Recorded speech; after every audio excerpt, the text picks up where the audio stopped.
Mapagpalang araw po sa lahat po ng mga manonood, lalong-lalo na po sa ating mga SSS members at pensioners. Welcome po sa aking YouTube channel.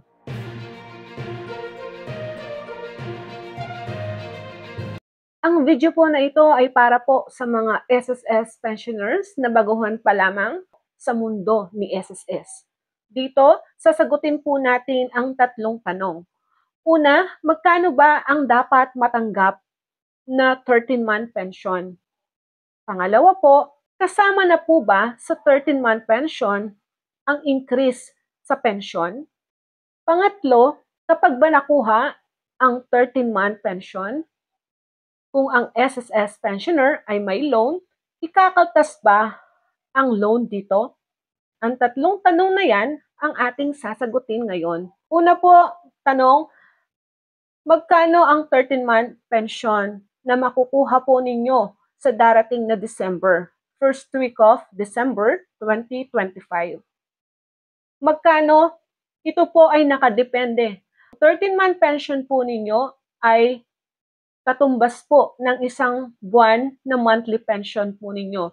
Kung ano po ang nakukuha ninyong monthly pension, yan po ang magiging 13-month pension po ninyo.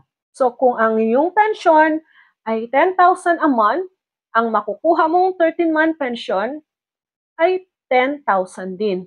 Kung 5,000, 5,000 din po. So maliwanag po para po sa mga baguhan na SSS pensioner. Pangalawa naman po, kasama na po ba sa 13-month pension ang increase sa pension? Sa mga pensioners po na eligible na nagkaroon po ng increase last September 2025, kasama na po ang pension increase sa matatanggap ninyong 13-month pension. Like for example po, kung ang nakukuha na ninyong pension ngayon ay 11,000, kasama na po ang increase dyan na 11,000, yung 1,000, okay? So, pagdating po ng bigayan po ng 13-month, kasali na po 11,000 na po ang magiging 13-month pension na ninyo. Number 3 po, yung mga may pension loan po sa mga SSS pensioners. Ikakaltas ba sa 13-month? Ang sagot po, hindi po. Di ba po ang makukuha ninyo sa darating na first week of December po ay ang pension po ninyo na regular sa December plus 13-month pension po ninyo. So dalawa po ang makukuha ninyo sa darating na December. Yung 13-month po ninyo, wala pong kaltas yan. So buong-buo po ninyong makukuha.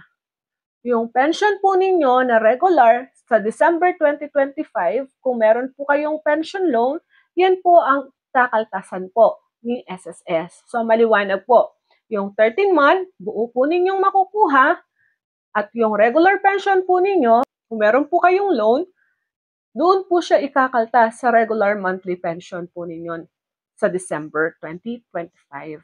So maliwanag na po para po sa lahat po ng mga nagtatanong po sa ating comment section. Sana po naliwanagan po kayo.